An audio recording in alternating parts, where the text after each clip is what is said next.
Hello guys, আমি দা cracker. আজকে আমরা হ্যাকারকে একটি প্রবলেম সলভ করবো, সেটা হচ্ছে যে জাভা আউটপুট ফরম্যাটিং। তো কোশ্চেনটা আপনারা ভালো মতো প্রথমে হচ্ছে যে পড়বেন। তো আমি হচ্ছে ইনপুট ফরম্যাটটা একটু পড়ি। Every line of input will contain string followed by an integer, অর্থাৎ প্রত্যেকটা লাইনে একটা করে স্ট্রিং থাকবে, একটা করে ইন্টিজার থাকবে। H string will have a maximum. আচ্ছা, এটা সমস্যা না, এটা হচ্ছে রেঞ্জটা বলে দিছে। তো এখানে দেখেন ইনপুট ফরম্যাট দেওয়া আছে, আউটপুট ফরম্যাট দেওয়া আছে। তো এখানে দেখেন এই যে উপরের লাইনটা, এটা দেখেন এই যে কোডের মধ্যে দিয়ে যাচ্ছে, এটা হচ্ছে যে এই উপরের লাইনটা, আর নিচে এই যে সমান সমান দিয়ে যে লাইনটা করছে, এটা হচ্ছে যে এটা। আর তিনটা ইনপুট থাকবে, এবং যেহেতু তিনবার ইনপুট নিতে হবে, তো এই যে দেখেন একটা ফর লুপ চালাইছে। এটা হচ্ছে যে i = 0 থেকে 3-এর আগ পর্যন্ত, এটা হচ্ছে যে ইনপুট নেওয়ার জন্য এই লুপটা চালানো হয়েছে।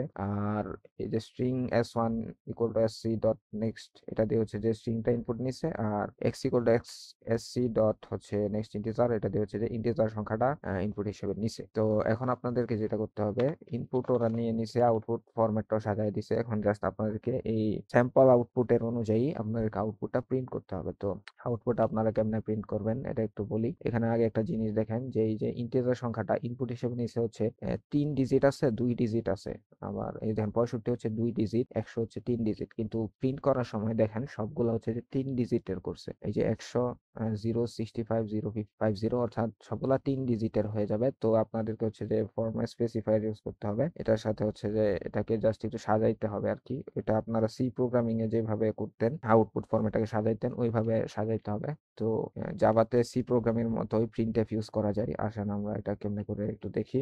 System dot out dot print line, এই যে system dot out dot print line না, আমরা প্রিন্ট এফ ইউজ করবো। System dot out dot print F. তো আপনারা যেটা করবেন, ওই সি প্রোগ্রামিং এর প্রিন্ট এফ এর মতন ডাবল কোটেশন দিবেন, এরপরে এটার ভিতরে লিখবেন %s, আর একটু স্পেস দিয়ে লিখবেন %d। এসটা হচ্ছে স্ট্রিং এর জন্য, আর ডিটা হচ্ছে ইন্টিজার সংখ্যার জন্য। এরপরে কমা দিয়ে লিখবেন হচ্ছে স্ট্রিংটা হচ্ছে আছে হচ্ছে s1 ভেরিয়েবলের মধ্যে, এবং ইন্টিজারটা আছে হচ্ছে x ভেরিয়েবলের মধ্যে। এরপরে সেমিকোলন দিয়ে দিবেন। তো আমরা একটু রান দিয়ে দেখি কি হয়।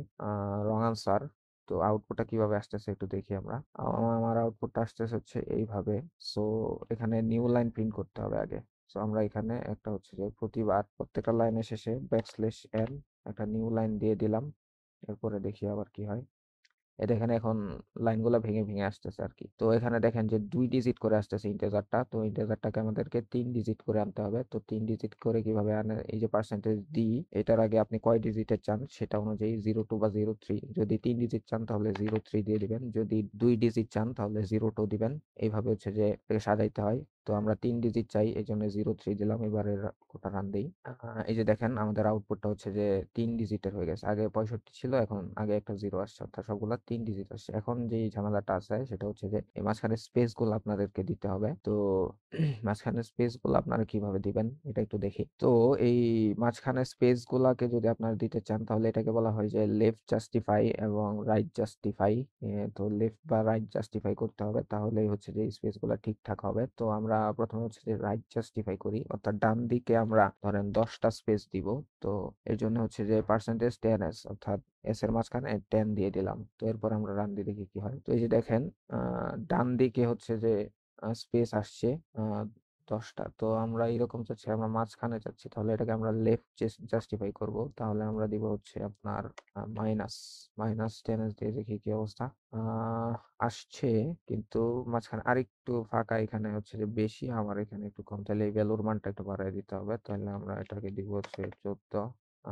কনগ্রাচুলেশনস, এই দেখেন ঠিক আছে। তো এবার সাবমিট দেন কোডটাকে। এই দেখেন সাকসেস হয়েছে। অর্থাৎ এখানে আপনারা হচ্ছে যে 3 ডিজিট করবেন, পার্সেন্টেজ ডি এর মাঝখানে 03 দিয়ে, আর হচ্ছে যে লেফট জাস্টিফাই করবেন, কত ভ্যালু চাচ্ছেন সেটা অনুযায়ী প্লাস বা মাইনাস %s এর মধ্যে দিবেন আর কি।